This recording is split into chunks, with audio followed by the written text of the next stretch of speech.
Hey family, and anybody else watching, and welcome back to As For Me in My House. Today we are reading 1 Kings 15 verses 1 through 24. So we're splitting a chapter today. That 1 Kings 15 chapter gets split between 1 and 24 and then 25 and then the rest of that chapter. Beyond that, we're going to be also in 2 Chronicles. So 2 Chronicles 13 through 16 today. Today's goes out to you, Corinne. So we're going to be looking at the two different kings, Ahijah and Asa, and we'll look at them both in these two books, in 1 Kings and in 2 Chronicles, and then we'll talk a little bit about our possessions. And some really interesting stuff there. So again, 1 Kings 15 verses 1 through 24, and then 2 Chronicles 13 through 16. Starting off with 1 Kings 15. In the 18th year of the reign of Jeroboam, son of Nebat, Abijah became king of Judah, and he reigned in Jerusalem 3 years. His mother's name was Maacah, daughter of Abishalom. He committed all the sins his father had done before him. His heart was not fully devoted to the Lord his God, as the heart of David his forefather had been. Nevertheless, for David's sake, the Lord his God gave him a lamp in Jerusalem, by raising up a son to succeed him, and by making Jerusalem strong. For David had done what was right in the eyes of the Lord, and had not failed to keep any of the Lord's commands all the days of his life, except in the case of Uriah the Hittite. There was war between Rehoboam and Jeroboam throughout Abijah's lifetime. As for the other events of Abijah's reign, all he did, are they not written in the book of the annals of the kings of Judah? There was war between Abijah and Jeroboam, and Abijah rested with his fathers and was buried in the city of David, and Asa, his son, succeeded him as king. In the 20th year of Jeroboam, king of Israel, Asa became king of Judah, and he reigned in Jerusalem 41 years. His grandmother's name was Maacah, daughter of Abishalom. Asa did what was right in the eyes of the Lord his father, in the eyes of the Lord, as his father David had done. He expelled the male shrine prostitutes from the land and got rid of all the idols his father had made. He even deposed his grandmother Maacah from her position as queen mother because she had made a repulsive Asherah pole. Asa cut down and burned it in the Kidron Valley.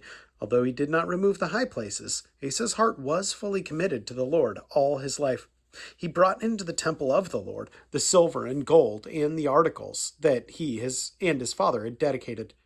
There was war between Asa and Baasha, king of Israel, throughout their reigns. Baasha, king of Israel, went up against Judah and fortified Ramah to prevent anyone from leaving or entering the territory of Asa, king of Judah. Asa then took all the silver and gold that was left in the treasuries of the Lord's temple and of his own palace, and he entrusted it to his officials and sent them to Ben-Hadad, son of Tabimmeron, the son of Hezron, king of Aram, who was ruling in Damascus. Let there be a treaty between me and you, he said, as there was between my father and your father. See, I am sending you a gift of silver and gold. Now break your treaty with Baasha, king of Israel, so that he will withdraw from me. Ben-Hadad agreed with King Asa and sent the commanders of his forces against the towns of Israel. He conquered Ijon, Dan, Abel-Beth-Maacah, and all of Kinnereth, in addition to Naphtali. When Baasha heard this, he stopped building Ramah and withdrew to Tirzah. Then King Asa issued an order to all Judah. No one was exempt, and they all carried away from Ramah the stones and timber Baasha had been using there. With them, King Asa built up Geba in Benjamin, and also Mizpah. As for all the other events of Asa's reign, all his achievements, all he did, and the cities he built, are they not written in the book of the annals of the kings of Judah? In his old age, however, his feet became diseased. Then Asa rested with his fathers, and was buried with them in the city of his father David, and Jehoshaphat, his son, succeeded him as king. In 2 Chronicles 13, in the 18th year of the reign of Jeroboam, Abijah became king of Judah, and he reigned in Jerusalem 3 years. His mother's name was Maacah, a daughter of Uriel of Gibeah. There was war between Abijah and Jeroboam. Abijah went into battle with a force of 400,000 able fighting men, and Jeroboam drew up a battle line against him with 800,000 able troops. Abijah stood on Mount Zemaraim in the hill country of Ephraim, and said, Jeroboam and all Israel, listen to me. Don't you know that the Lord, the God of Israel, has given the kingship of Israel to David and his descendants forever by a covenant of salt? Yet Jeroboam, son of Nebat, an official of Solomon, son of David, rebelled against his master. Some worthless scoundrels gathered around him and opposed Rehoboam, son of Solomon, when he was young and indecisive and not strong enough to resist them.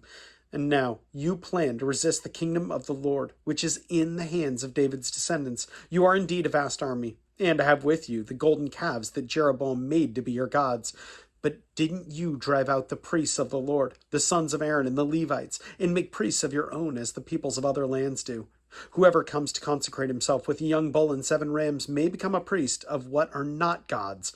As for us, the Lord is our God, and we have not forsaken him. The priests who serve the Lord are sons of Aaron, and the Levites assist them. Every morning and every evening they present burnt offerings and sacrifice incense to the Lord.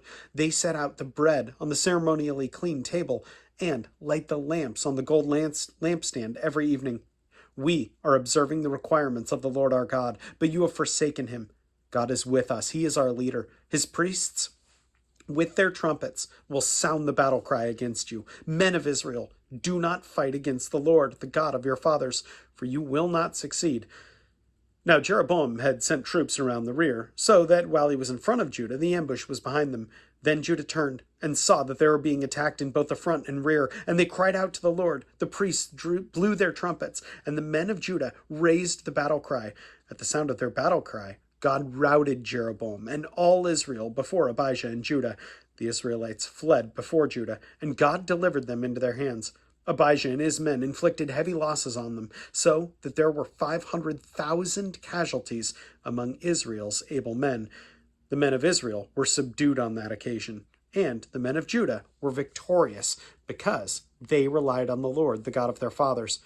Abijah pursued Jeroboam and took from him the towns of Bethel, Jeshnath, and Ephron, with their surrounding villages. Jeroboam did not regain power during the time of Abijah, and the Lord struck him down, and he died. But Abijah grew in strength. He married 14 wives and had 22 sons and 16 daughters. The other events of Abijah's reign, what he did and what he said, are written in the annotations of the prophet Iddo. Chapter 14. And Abijah rested with his fathers and was buried in the city of David. Asa his son succeeded him as king in the days the country was at peace for 10 years. Asa did what was good and right in the eyes of the Lord his God. He removed the foreign altars and the high places, and smashed the sacred stones, and cut down the Asherah poles. He commanded Judah to seek the Lord, the God of their fathers, and to obey his laws and commands. He removed the high places and incense altars in every town in Judah, and the kingdom was at peace under him. He built up the fortified cities of Judah, since the land was at peace. No one was at war with him during those years, for the Lord gave him rest. Let us build up these towns, he said to Judah, and put walls around them with towers, gates, and bars. The land is still ours, because we have sought the Lord our God. We sought him, and he has given us rest on every side. So they built and prospered. Asa had an army of 300,000 men from Judah, equipped with large shields and spears, and 280,000 from Benjamin, armed with small shields and with bows. All these were brave fighting men. Zerah, the Cushite, marched out against them with a vast army and 300 chariots, and came as far as Mareshah. Asa went out to meet him, and they took up battle positions in the valley of Zarephath near Mareshah. Then Asa called to the Lord his God and said, Lord, there is no one like you to help, and no one like you to help the powerless against the mighty. Help us, O Lord our God, for we rely on you, and in your name we have come against this vast army. O Lord, you are our God. Do not let man prevail against you. The Lord struck down the Cushites from before Asa and Judah. The Cushites fled, and Asa said, and his great army pursued them as far as Gerar. Such a great number of Cushites fell that they could not recover. They were crushed before the Lord and his forces. The men of Judah carried off large amounts of plunder. They destroyed all the villages around Gerar, for the terror of the Lord had fallen upon them. They plundered all these villages, since there was much booty there. They also attacked the camps of the herdsmen, and carried off droves of sheep and goats and camels. Then they returned to Jerusalem. Chapter 15. The Spirit of God came upon Azariah son of Oded. He went out to meet Asa and said to him, Listen to me, Asa, and all Judah and Benjamin. The Lord is with you when you are with him. If you seek him, he will be found by you. But if you forsake him, he he will forsake you. For a long time Israel was without the true God, without a priest to teach, and without the law. But in their distress they turned to the Lord, the God of Israel, and they sought him, and he was found by them. In those days it was not safe to travel about, for the inhabitants of the lands were in great turmoil. One nation was being crushed by another, and one city by another, because God was troubling them with every kind of distress. But as for you, be strong, and do not give up, for your work will be rewarded. When Asa heard all these words and the prophecy of Azariah son of Oded the prophet, he took courage. He removed the detestable idols from the whole land of Judah and Benjamin, and from the towns he had captured in the hills of Ephraim. He repaired the altar of the Lord that was in front of the portico of the Lord's temple. Then he assembled all Judah and Benjamin and the people from Ephraim, Manasseh, and Simeon who had settled among them, for large numbers had come to him from Israel, when they saw that the Lord his God was with him. They assembled at Jerusalem in the 3rd month of the 15th year of Asa's reign. At that time, they sacrificed to the Lord 700 head of cattle and 7,000 sheep and goats from the plunder they had brought back. They entered into a covenant to seek the Lord, the God of their fathers, with all their heart and soul. All who would not seek the Lord, the God of Israel, were put to death, whether small or great, man or woman. They took an oath to the Lord, with loud acclamation, with shouting, and with trumpets and horns. All Judah rejoiced about the oath, because they had sworn it wholeheartedly. They sought God eagerly, and was found by them, so the Lord gave them rest on every side. King Asa also deposed his grandmother Maacah from her position as queen mother, because she had made a repulsive Asherah pole. Asa cut the pole down, broke it up, and burned it in the Kidron Valley. Although he did not remove the high places from Israel, Asa's heart was fully committed to the Lord all his life.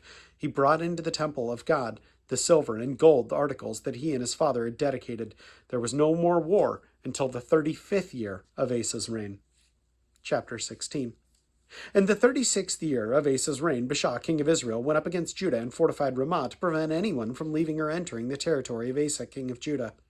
Asa then took the silver and gold out of the treasuries of the Lord's temple and of his own palace and sent them to Ben-Hadad, king of Aram, who was ruling in Damascus. Let there be a treaty between me and you, he said, as there was between my father and your father. See, I am sending you silver and gold. Now break your treaty with Baasha, king of Israel, so that he will withdraw from me. Ben-Hadad agreed with King Asa and sent the commanders of his forces against the towns of Israel. They conquered Ajon, Dan, Abel-Maim, and all the store cities of Naphtali. When Baasha heard this, he stopped building Ramah and abandoned his work. Then King Asa brought all the men of Judah, and they carried away from Ramah the stones and timber Baasha had been using. With them he built up Geba and Mizpah. At that time, Hanani, the seer, came to Asa, king of Judah, and said to him, because you relied on the king of Aram and not on the Lord your God, the army of the king of Aram has escaped from your hand. Were not the Cushites and the Libyans a mighty army with great numbers of chariots and horsemen? Yet when you relied on the Lord, he delivered them into your hand. For the eyes of the Lord range throughout the earth, to strengthen those whose hearts are fully committed to him. You have done a foolish thing. From now on you will be at war. Asa was angry with the seer because of this. He was so enraged that he put him in prison. At the same time, Asa brutally oppressed some of the people. The events of Asa's reign, from beginning to end, are written in the book of the annals of kings, in the book of the kings of Judah and Israel. In the 39th year of his reign, Asa was afflicted with a disease in his feet. Though his disease was severe, even in his illness he did not seek help from the Lord, but only from physicians. Then, in the 41st year of his reign, Asa died and rested with his fathers. They buried him in the tomb that he had cut out for himself in the city of David, and they laid him on a bier covered with spices and various blended perfumes, and they made a huge fire in his honor. Man, I look at that, and it's so interesting seeing Asa's kind of back and forth between his reliance on God and his unreliance on God. There was something that I thought was interesting in here, and that's 16:2, and it's talked about fairly extensively. 16:2 is regarding those shields. Asa then took the silver and gold out of the treasuries of the Lord's temple and of his own palace and sent it to Ben-Hadad, king of Aram, who was ruling in Damascus. Actually, I take that back. It may not be about the shields themselves. The shields may have already been replaced by that point. But Asa is taking something that's listed in verse 2. Asa took the silver and gold out of the treasuries of the Lord's temple. And I think that's really interesting to note that he does take it out of his own storehouses too. I mean, it mentions that I think he takes some out of his home as well. But he's taking from God what God has already supplied to his forefathers and what God has supplied for his house that he allowed to be built with his name in it. And Asa is taking from that. Man, that's really, really sobering.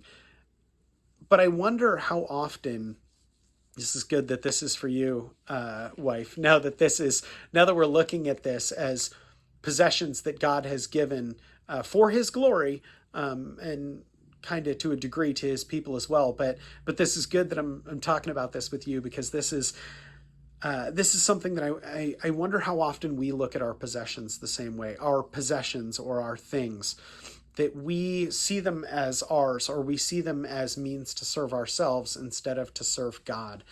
I'm kind of in the process of trying to sell some things that I feel like God has said aren't healthy for my life, or there are things that are drawing God's attention, or my attention, away from God, and that is absolutely not good. And that's kind of hard to do, because there are some things that I really enjoy. But how often do we do that? That we take these possessions and we hyper focus on them and how they can serve us. I think we often do that with people too. Is how often do we look at people with maybe an underlying understanding of, hey, how can this person help me? How can this person assist me? Instead of recognizing that God has placed them into our life, not to be used, but to be appreciated and to ministered to, or for them to minister to us. And that's not to say that God doesn't bring useful people into our lives that we might partner with them. I think God can do that too. But when we start seeing people as more of a commodity, or possessions as more of a tool to help us out or serve us instead of a gift from God, I think there's a real danger in that. It's worth praying about, yeah, but it's also worth being mindful that, I think that's why giving is so important as well. Not just giving money, but maybe giving possessions as well. Again, it is worth praying about, so let's do it. God, I thank you for my wife, and I thank you for her giving spirit, Lord. I thank you for, being generous with her time, Lord, being generous with her expertise, her wisdom, God. I thank you so much for her. And Lord, I pray for both of us that you would help us rear our daughters and our family as people who are not money grabbing, and as people who are not clenching our fists around what you've given, but that we are clenching our fists around you, God. May we be infinitely better at that than we are, Lord. Once again, I thank you so much for my wife. I thank you for our provisions, Lord. And I thank you for all that you've given, God. But I thank you infinitely more for your son, Jesus. And it's in his name we pray. Amen. Well, wife, love you tons. Appreciate you. For anybody else watching, know that I appreciate you as well. And I will plan on seeing you tomorrow. Have a good one.